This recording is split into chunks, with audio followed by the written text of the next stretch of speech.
کیا بے نظیر کا بھی پوسٹ مارٹم نہیں ہوا تھا؟ عامر لیاقت کی موت کیسے ہوئی؟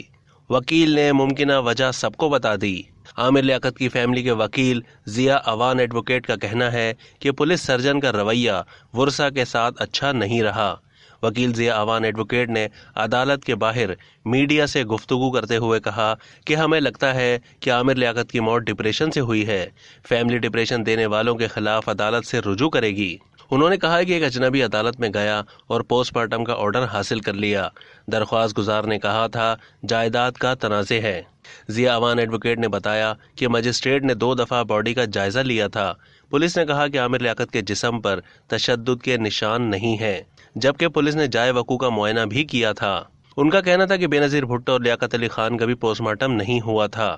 واضح رہے کہ عامر لیاقت حسین کی فیملی کی پوسٹ مارٹم کے لیے قبر کشائی کے جوڈیشل مجسٹریٹ کے حکم کے خلاف دائر اپیل پر عدالت نے پوسٹ مارٹم روکنے کا حکم امتناع جاری کر دیا۔ عدالتی فیصلہ سننے کے بعد عامر لیاقت کی سابقہ اہلیہ بشرا اقبال اشکبار ہو گئیں۔ بعد ازاں بشرا اقبال نے اپنے ٹویٹ میں لکھا کہ سندھ ہائی کورٹ نے عامر لیاقت کی قبر کشائی کا حکم معطل کر دیا ہے۔ اب تک کے لیے اتنا ہی۔ مزید معلومات کے لیے ڈیلی جنگ کے یوٹیوب چینل کو سبسکرائب کیجیے۔